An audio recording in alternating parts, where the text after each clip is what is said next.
ಮಕ್ಕಳೇ ನಮಸ್ಕಾರ. ಎಲ್ಲರೂ ಹೇಗಿದ್ದೀರಾ? ಮಕ್ಕಳೇ, ಇವತ್ತು ಪಂಚತಂತ್ರ ಕಥೆಯ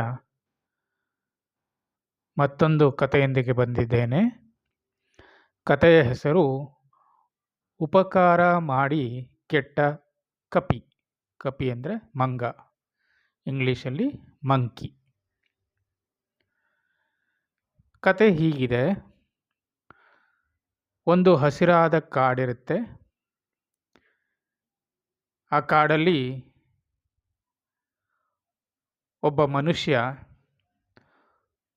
ಒಂದು ಊರಿಂದ ಇನ್ನೊಂದು ಊರಿಗೆ ಹೋಗ್ಬೇಕಾದ್ರೆ ಆ ಒಂದು ಕಾಡನ್ನು ದಾಟಿ ಹೋಗಬೇಕಾಗತ್ತೆ. ಆ ಸಂದರ್ಭದಲ್ಲಿ ಅವನು ಆ ಕಾಡಲ್ಲಿ ನಡ್ಕೊಂಡು ಹೋಗ್ತಾ ಇರ್ತಾನೆ.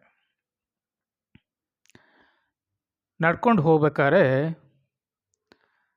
ಅವನಿಗೆ ಒಂದು ಕಪಿ ಅಂದರೆ ಮಂಗ ಬಹಳ ದುಃಖದಿಂದ ಇರುತ್ತೆ. ಯಾಕೆಂದರೆ ಅದು ಒಂದು ಬಲೆಯಲ್ಲಿ ಸಿಕ್ಕಾಕೊಂಡಿರುತ್ತೆ.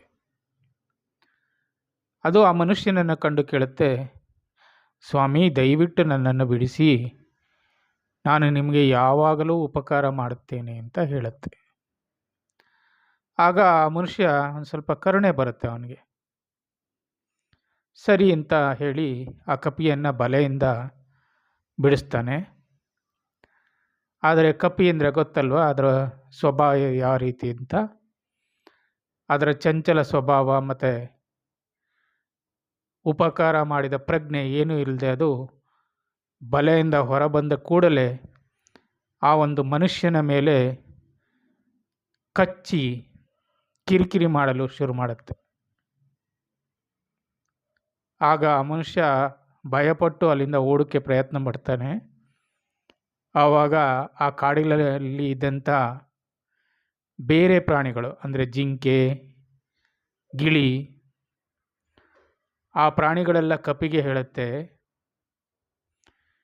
ನಿನ್ನ ಬೆಳೆಸಿದ ವ್ಯಕ್ತಿ ಇವನು, ಅವನಿಗೆ ಉಪಕಾರ ಮಾಡ್ತೀನಿ ಅಂತ ಹೇಳಿ ಈಗ ಅವನ ಮೇಲೆ ದಾಳಿ ಮಾಡ್ತಿದೆಯಲ್ಲ, ಈ ಮಾಡ್ತಿರೋದು ನೀನು ಸರಿಯಲ್ಲ ಅಂತ ಹೇಳ್ತವೆ. ಇದನ್ನು ಕೇಳಿ ಕಪಿಗೆ ತಾನು ಮಾಡಿದ ತಪ್ಪನ್ನ ಅರಿವಾಗುತ್ತೆ. ಅದು ಆ ಮನುಷ್ಯನ ಹತ್ರ ಬಂದು ಕ್ಷಮೆ ಕೇಳಿ ನನ್ನನ್ನು ಕ್ಷಮಿಸಿ, ನಾ ಮಾಡಿದ್ದು ತಪ್ಪಾಯಿತು ಅಂತ ಹೇಳುತ್ತೆ.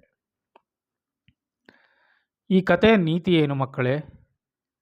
ನಮ್ಗೆ ಯಾರು ಉಪಕಾರ ಮಾಡಿದಾಗ ಅವರಿಗೆ ಬಹಳ ನಾವು ಕೃತಜ್ಞತೆಯಿಂದ ಇರಬೇಕು. ಅವರಿಗೆ ಧನ್ಯತಾ ಸ್ವಭಾವವನ್ನು ತೋರಿಸ್ಬೇಕು ಹೊರತು ಅವರನ್ನು ಕೆಟ್ಟ ರೀತಿಯಾಗಿ ನಡೆಸ್ಕೋಬಾರ್ದು ಮಕ್ಕಳೇ. ಅದು ಒಳ್ಳೆಯ ಗುಣ ಅಲ್ಲ. ನಿಮ್ಗೆ ಯಾರು ಉಪಕಾರ ಮಾಡಿದ್ರು ಅಂದರೆ ಅವರಿಗೆ ಕೃತಜ್ಞತೆಯನ್ನು ಯಾವುದಾದ್ರೂ ಒಂದು ರೂಪದಲ್ಲಿ ನೀವು ಸಲ್ಲಿಸಬೇಕು. ಅದು ನಿಮ್ಮ ಒಳ್ಳೆಯ ಗುಣ ಆಗುತ್ತೆ ಮಕ್ಕಳೇ. ಇದನ್ನು ಎಲ್ಲರೂ ಕಲಿಯಿರಿ.